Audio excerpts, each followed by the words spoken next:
Hello friend, સ્વાગત છે તમારું અમારી યુટ્યુબ ચેનલમાં। તો મિત્રો, આજે આપણે બનાવવાના છે મીઠી સેવ, જેને બરદની સેવ પણ કહેવામાં આવે છે। તો આ સેવ ટેસ્ટમાં ખૂબ જ સરસ લાગે છે અને મહેમાન આવ્યા હોય તો ખૂબ જ ઓછી સામગ્રીમાં તમારી આ સેવનો શીરો જે છે તે તૈયાર થઈ જાય છે। તો સેવનો શીરો બનાવવા માટે આપણે અહીં એક કઢાઈમાં 1 ચમચા જેટલું ઘી લેશો। ઘી તમે ઉપરથી પણ થોડું એવું નાખી શકો છો, એટલે આપણે વધારે પ્રમાણમાં નહીં લઈએ। ત્યારબાદ અહીં મેં જે બરદની સેવનું 1 પેકેટ લીધું છે, આ બધું પેકેટ આપણે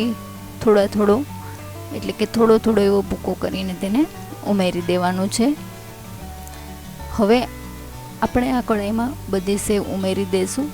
આ સેવને આપણે થોડી એવી લાઇટ બ્રાઉન કલરની થાય ત્યાં સુધી તેને શેકવાની છે, એટલે કે તેને ઘીમાં શેકવાની છે। જો કદાચ ઘી ઓછું લાગે તો તમે હવે ફરીથી ઉમેરી શકો છો। તો આ રીતે આપણે સેવને હલાવતા રહેવાની છે, જેથી આપણી જે સેવ છે તે બેસી ન જાય। અહીં મને થોડું એવું ઘી ઓછું લાગે છે, એટલે હું 1 ચમચા જેટલું ઘી ફરીથી તેમાં એડ કરું છું। હવે આપણે ઘી અને સેવને બંને એકસાથે મિક્સ કરીને તેને હલાવતા રહીશું। હવે આપણે આ સેવમાં દૂધ એડ કરીશું।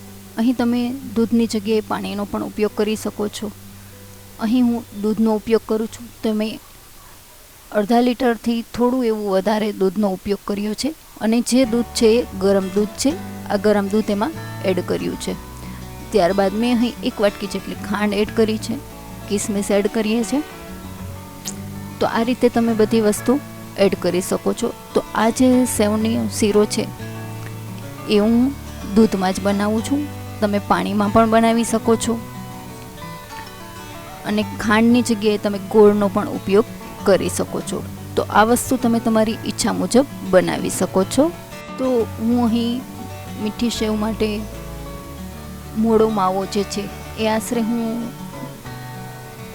50 થી 70 ગ્રામ જેટલો એડ કરીશ, જેનાથી આપણી જે સેવનો શીરો છે તે ખૂબ જ સરસ અને ટેસ્ટી બનશે, અને તેમાં ચોસલા પણ પડશે। તો આ રીતે આપણી જે સેવ છે તે તૈયાર થઈ ગઈ છે। તો આ સેવને હવે આપણે એક થાળીમાં પાથરી દેવાની છે, જેથી આપણે આ સેવના જે ચોસલા પાડવાના છે એ અહીં તેનાથી બનશે।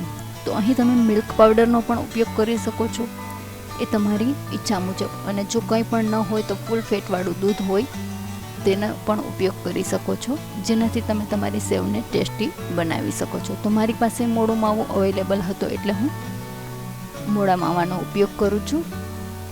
ત્યારબાદ હવે આપણે આ સેવના ચોસલા પાડી લેશું, જેથી આપણી સેવ જે છે તે ખૂબ સરસ બની જશે। તો હવે આપણી આ જે સેવ છે તે તૈયાર જ થઈ ગઈ છે।